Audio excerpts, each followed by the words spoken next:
Hi, everyone. Welcome to Me, You, and Who. On today's episode, we are speaking with Laura. She is a mom through egg donation, and we get to have a chance to chat just about what that process was like, how it has been since the girls have grown, and just advice that she has as you are discerning the process, as well as what you do to explain it to your kids, especially as they get older, and just what that has looked like for her and her family. So we are so grateful to Laura and her willingness to share her story with us. So please enjoy Laura. Me, you, and who? Who knew it would take more than two people to have a baby? In a world where infertility is no longer a taboo topic, this podcast will take you through all the different aspects of surrogacy and egg donation through the lens of many who walk this journey in different ways. My name is Whitney Hall, and I am a two-time surrogate, now turned surrogacy coordinator for Egg Donor and Surrogate Solutions, the very agency I used when I chose to carry for two amazing families. With this podcast, it is our goal to help guide and support you as you learn about what it takes to grow a family in an alternative way, as well as hear inspiring and beautiful stories of how this path has changed lives forever. We can't wait for you to hear about just one more way happy families are created every day. But like just starting off, so like tell me like what led you to egg donation as the way that you were going to grow your family? So we had many miscarriages. We got married older. So I was 40 by the time we started having children. And Mhm. I Mhm. we actually started planning our wedding when I found out I was pregnant, and then I miscarried just before the wedding. And we went Oh through gosh. it was pretty brutal, but Yeah. then we had several more miscarriages and several more rounds of IVF, and we were done. We were just done. And at that Yeah. point, we were either going to adopt or we were going to use egg donation. I didn't want to use work with an egg donor. I was really reluctant to. But then when we learned more about adoption, that became a difficult option as well because the wait time for a baby, especially at our age, Mm, was really, really, really like years long and very mm, uncertain. And we didn't want that uncertainty. Um, it wasn't that important to me that I carry our child. I don't know okay. why that wasn't that important to me. So that wasn't a huge issue. It was that we wanted a baby. That's it. I wanted to be a mom. Um, I was having dreams about being a mom, and I wanted to be a mom, and I wanted my babies, and I knew Yeah. my babies were out there somewhere. I just needed to find them. Yeah. Oh. That's really how I saw it. Like, our children are out there. We don't know where they are, but one way or another, we're going to find them and they're going to find us. Oh, that's beautiful. Oh my gosh. Oh, so much to impact there or unpack there. So uh, adoption and egg donation were kind of your two, and you didn't want to do the egg donation round, and it sounds like kind of the timeline with adoption was that what ultimately led you to egg donation, and how did you kind of resolve those feelings that you had? Um, it was it was also it became important for us, probably more so for me, that we knew we wanted more than one child. And we thought that with adoption, there was a really good chance that we would only have one child. And being Okay. an only child with older parents isn't something we wanted for our child. Hmm. Um, and we wanted siblings. We wanted Yeah. blood siblings. Um, and so that's how we ended up. That had a lot to do with how we ended up with egg donation as well. Mm. So what were kind of some of your fears like going forward with egg donation, and like how did you kind of come to peace with all of those and just address them? Um, I was nervous about not knowing the donor. Um, Sure. I didn't want an anonymous donation. Mhm. Um, Neither did my husband. Um, Health. So we wanted to make sure that the donor was healthy and that we had good medical records. Yeah. Um, we, what else? We were nervous down the road about our children resenting us or feeling different or feeling rejected. Um, Mm.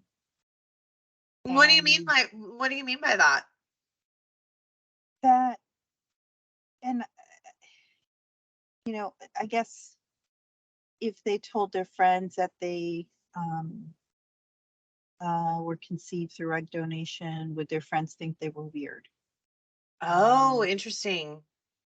would they be outcasts? And none of that has come to pass. And I think kids are just, and everyone is just so much more open Mhm. and welcoming to different ways of making a family and just different ways of being Mhm. that no one really cares. No one I don't think anyone cares nearly as much as we thought they might care. Yeah. It's like an issue for us, but also an issue for our families because they're just so many generations ahead. For them, it's like not something. Well, we thought that they wouldn't understand. Okay. Um, but my side of the family understands just fine. I have had to I have had to teach them the right language. So, Absolutely. Yeah. so they know not to refer to the donor as their mother. Mm. Um, they, um, my mom knows very well that she needs to call her the donor. Period, and that there's no other way to refer to her. Um, Sure, sure. So, okay, so just to go back just a little bit, like what were those conversations like with your family as you guys were kind of discerning moving forward in that way? And, how did you explain just what that process was, as far, because I mean you mentioned just generational differences, and just maybe this wasn't something super common or they knew about, or that kind of thing. What was that like? um, what was it like? Uh, it was there at first. My mom was like, "What? You're gonna do what? What?" Just like no concept. She's like, I don't. Oh, oh." um, so it just took some getting used to for her, and it just Sure. gave her a lot of comfort to know that the baby would be in my belly and Mm, I would be the mommy. Um, and that like made her feel better. Like, but mhm. adoption would have made more sense to her. Um, Oh, interesting. yeah, adoption would have made because she has more familiarity with adoption. Sure, it's just an She sees educational thing. adoption. She Yeah. sees adoption. And uh, she sees it as it is, as an opportunity to give a child a happy life. Hmm. And but she didn't pass judgment on us or anything. It was more about the language around it Hmm. and just not understanding. But now she ended up understanding, especially when she saw my belly growing. She's like, "Oh, okay." Yeah, there's Um, a and baby. once her Like, yeah, there's a baby. And once her grandchildren were born, she was like, "Oh, my of grandchildren, course. yay!" Yes. And I mean, they're her grandchildren, and she adores our girls more than anything on this earth. I have no doubt. Grandmas tend to do that. Yes. So, So with your mom, it was just an educational and then just learning about just kind of the language that surrounds, just being a donor conceived person and, the language that you're comfortable with as a family and things like that. Did you ever have family members that maybe pushed back or that were kind of like, we just don't get it? Or, how was that? Um, Honestly, we didn't tell anybody who we thought wasn't going to get it. Okay. Thought Yeah. they weren't going to get it, we just kept them out of it.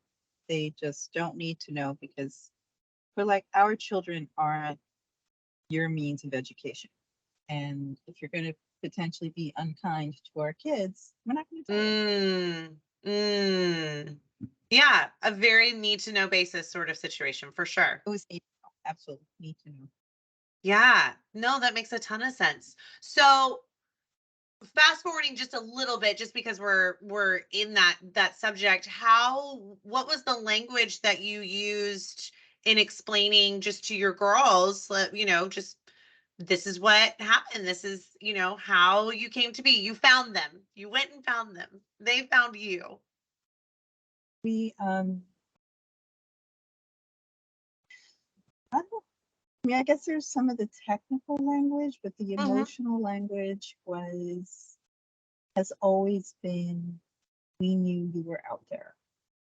And with our older daughter, I've always said to her, I dreamt about you. I had a dream about a little girl with curly black hair, and that was Mm. you. Oh, And I we love had to that. find. Um, and then, then we'll talk about they haven't talked about it or raised it in a long time, Mm. but that there's an egg and there's a sperm, and usually it would have been me, but mommy and daddy needed a lot of doctors and we needed a doctor's help. And the doctor helped us find this nice lady, and the lady gave us an egg.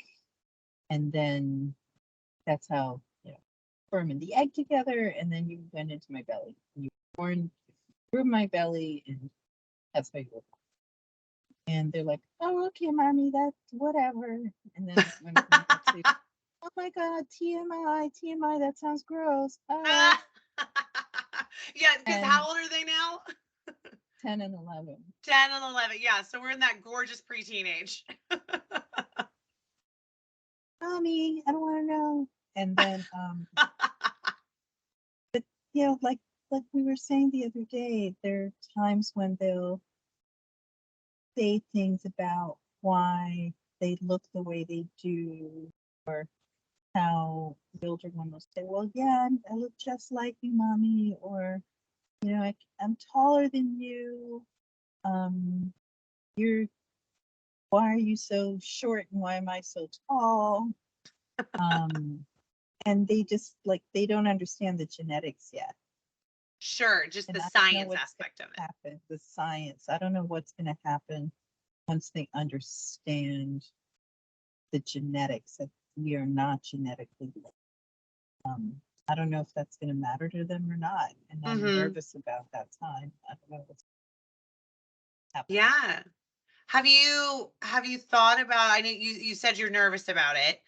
Do you know of resources or have you kind of started going down the road of, okay, what language do I use to try and explain this? Or, just how has that adapted as they've just gotten older? It sounds like, typical kids, you tell them something and they're like, okay, that's fine. And we in our heads make it way more complicated and they just kind of take it as is. And then obviously you get older and then you learn more of the nuances of everything. Have you looked into just what those next steps might be as you explain all of that or resources and things? I think I'm not ready to yet. Yeah, that's Um, fair. there's just our plates are so full since they aren't Sure. um, looking for that information yet. I'm like, you know what? I'm good. That's fine. We're fine for now. Yeah.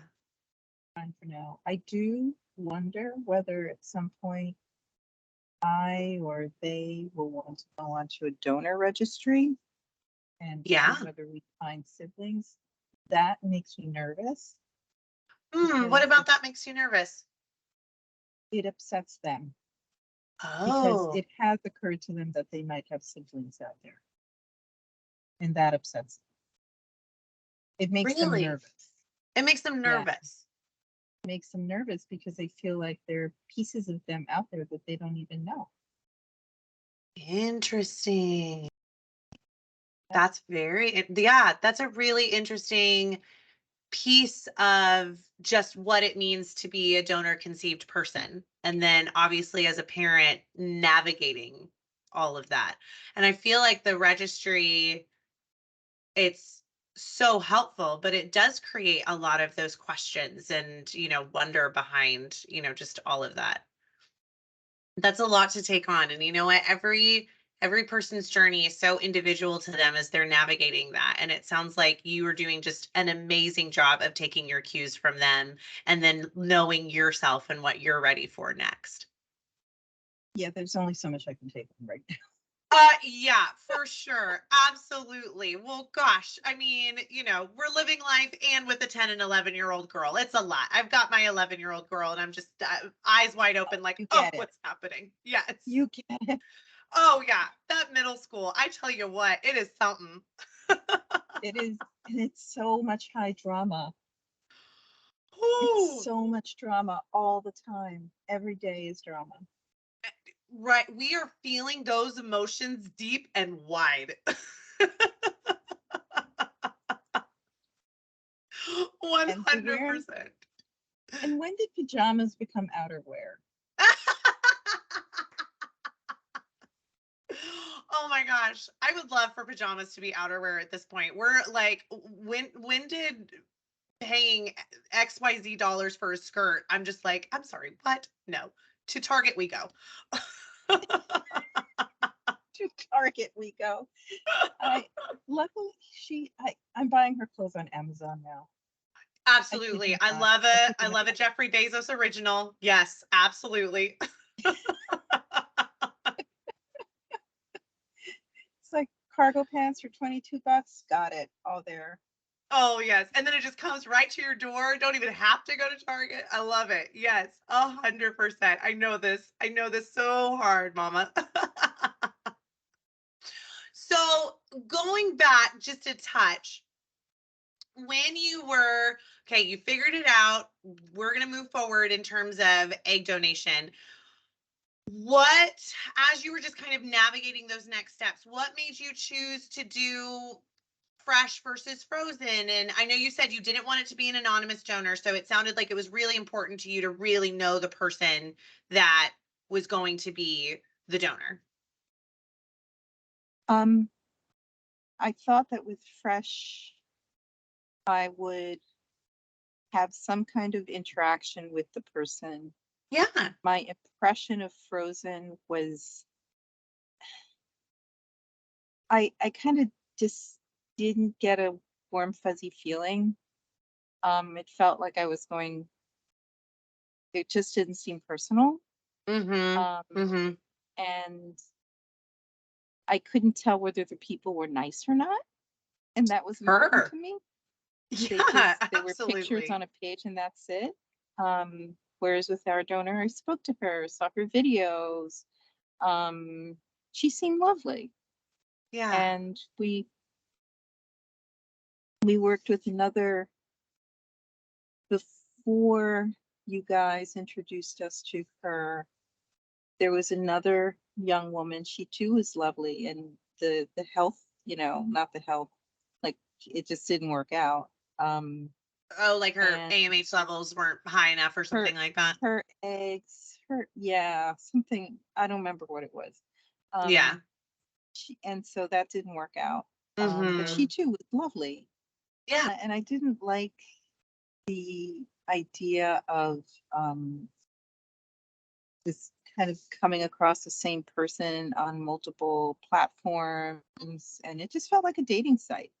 Mm-hmm. And I wasn't looking for that. Right. Right. And No, that makes a ton of sense. yeah, we were looking for a little bit more. Yeah, It absolutely. was far more, it was more time intensive. It was a longer process, but we were willing to go through that. Mm-hmm. Mm-hmm. So what ultimately led you to choosing Egg Donor Solutions versus other agencies when you were going through that process? Um, Katie, Katie. um, Katie, just she just made us feel like we mattered, and like Yeah. she mattered. We mattered to her personally, Mm-hmm. and she was genuine about it. And also in terms of um, the the the financing of it, like Yeah. she wasn't nickel and diming us, and Mm-hmm. it didn't feel like a business. Um, and she was very fair, and like some agencies just are just taking advantage of people's desperation Mm. and ignorance with the Mm-hmm. process.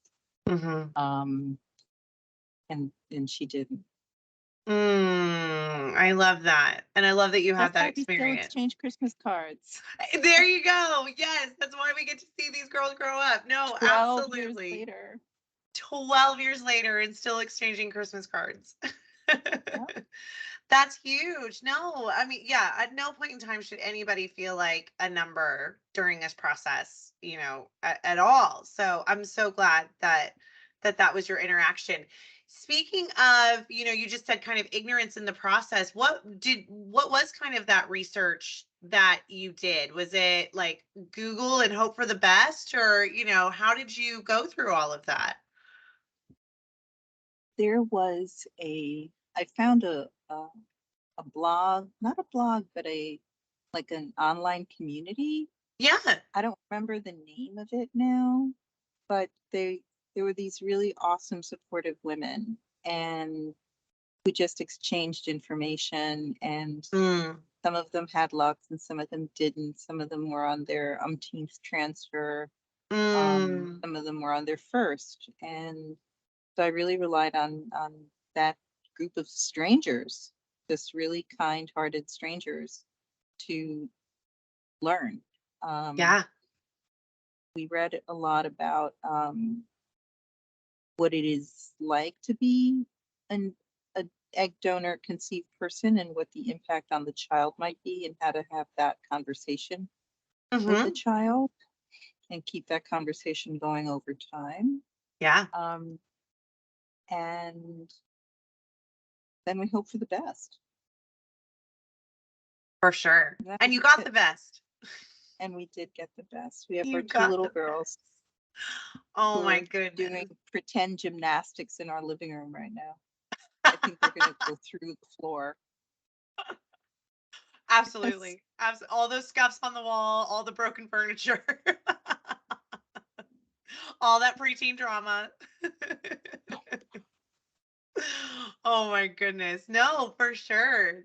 Yeah, that's amazing. So, how has obviously you had an amazing experience with your donor, and how has that contact been, just post everything? It's been kind of organic. I think Yeah. for a while we each felt uh, a real need to stay in touch, Mm, and that has kind of waned over the years. hmm. And that's okay. Uh, Yeah. I think I can reconnect with her if the girls ever want to connect with her. We'll find her, I'm sure. Oh gosh, And yes, the agency can always help you with that. oh, that's good to know. Yes. Oh gosh, yeah, absolutely.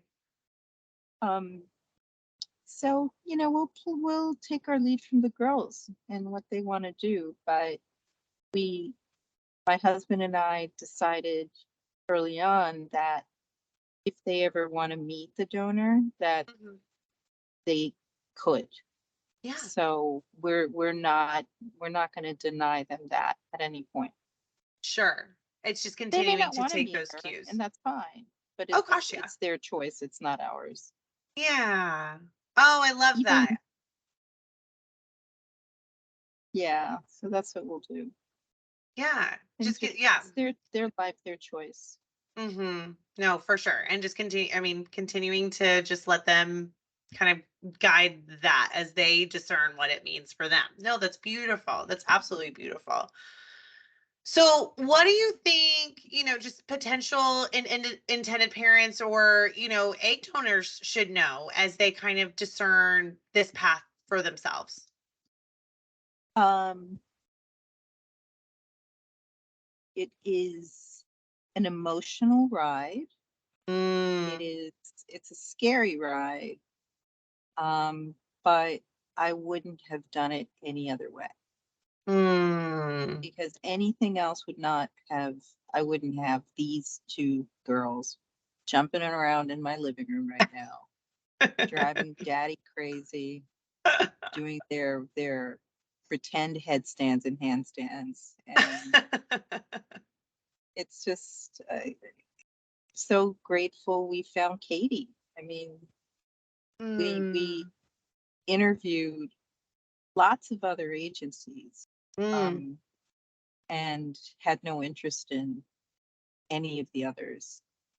mm. Um, and I mean, she cares. Yeah. So Oh gosh, yeah. she's a good person. Yeah. Oh, I love that. I love that. So you mentioned it was just an emotional roller coaster, which the journey of infertility just really is. I mean, it's just all those high highs and low lows and all of that. How did you and your husband navigate all of that? How did we navigate all of that? We leaned on each other hard. Um, and there was no other way to get through it except to just hold on to each other. Yeah. Um, and you never get used to the miscarriages, um, Oh gosh, no. but you do lose track of them. At least we Mm, did. Um, it's just, you just keep putting one foot in front of the other, and everybody finds their way. Some people decide, you know what, we we're we're okay being aunts and uncles. We don't have to be parents. mm-hmm, And um, others keep going, like we did. And mm-hmm. we wanted children. We Yeah. absolutely wanted children. We wanted to be parents. Yeah, for sure. For sure. What would be maybe just your biggest advice to parents, who currently maybe have little ones, after a donation, maybe just what would be your advice to them in terms of just honesty with them as they start, navigating down that road? Um, I think that, I think thinking long and hard about how open to be with your children. Hmm. Um, it's not right for everybody. Um, it was right for us, and it's been the right decision for us. Be careful with the books you buy on Amazon, Oh, because okay. they look like really good ideas, and then they show up in the mail and they're just kind of so beyond cheesy and not helpful. There's one of there's one that has an elephant on the cover. That's a good Uh-huh. one. Um, that's a good one. I don't remember any of the others, but they weren't good ones. But And they so weren't I'd good. say get Okay. that book. That was a I'll good I'll one. look for the elephant on the cover and I'll put that one in our show notes. And the mommy has a little hat on, and she's very cute. Um, Oh my gosh. and so what else? What other advice would I have? Um, I'd say be careful about who you tell outside of your immediate circle, Okay. because um, like we told people who were either in the same position or same-sex couples who had a sperm or egg donor. Mm-hmm. And once you grow apart, I mean, if you move away, if you grow apart or whatever, then you're like, you have this information out there about your child that you may not want to have out there about your child. Oh, Um, interesting. Yeah. because it's your child's story, not yours. I'd say Mm-hmm. that's the piece of advice. Like in all of this, just keep in mind that this is ultimately this is your child's story, Mm-hmm. and you have made this story for them, but they have more of a right to it than you do. Their story, it's their life. Yeah. And so my husband and I were very clear about that from the Mm-hmm. start. Mm-hmm. Along with, I'm assuming, other family members as well. Like, if you know this, this stays here. If you know this, it stays here. Yeah. And yes, Yeah. not because there's a shame in it, but Mm-hmm. because it's just no one's business. Oh, gosh. Yeah. It's just no one's business. It's like, all right, it's just no one's business. So, No, and for you also don't know sure. if other kids are going to be mean, or you just don't know. Mm-hmm. You can live in a community that's very open. You can live in a community that's very conservative about these things, and you just don't know. Yeah. Yeah. No, that makes a lot of sense. I think just going back to, it's just not your business. It's just, I think I was talking to one of my kiddos, and someone got married, and the one of the first things that they asked was, like, oh, are they going to have babies? And I was like, not your business. Not your Not your business, and business. not a question to ask. Like, nope, we don't ask those questions. Exactly. It's And not not your because we business. don't care, but because we do care so much, and you just don't know. You just don't, like, you just don't know what is going on. And so, like, I think that question of, like, oh, when are we going to hear good news whenever, someone has just recently gotten married? Like, we've got Oh, to get away from that question, because you just don't know totally. what's happening. You just don't know. Yeah, yeah. And it's none of your business. It's just none of your business. It's just not. Are you gonna pay? Are you gonna pay their college? Are you gonna Right? pay their college? If you're not gonna pay their college, it's none of your business. There you go. I like Now, if that. you are I gonna like pay for that. their college, we can talk about it. I think maybe that should be the new thing. Do you want to know? I'm going to need your donation now. Full Here is funding. my Venmo. Here is my Zelle. This is where you can send the payments to. Full funding. There you go. I love it. I love it. Well, okay, my final question, and this is just a fun one for those who know me. I have a very codependent relationship with coffee, and even though it is the evening time, I am still sitting here drinking my cup of coffee. So my final question to you: what filled your cup this morning, either literally or figuratively? What was the thing that filled you up this morning? Uh, Three things. Ha. One was the good morning hug from my husband when he told me that my hair looked really pretty. It's nice when those things are noticed.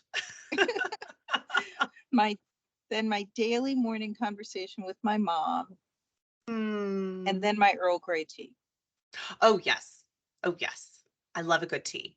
Well, Laura, thank you so much again, just for your time, for sharing your part of the story, and just all of the advice and wisdom that you have, just going through this experience. And then as your girls have grown, we're so grateful for you. And I know you and Katie are still, like you said, you exchanged Christmas cards and are still in touch and everything. And so I love that we still get to have this connection with you. So thank you for your time, for Yes. driving around, and, so that you and I could chat.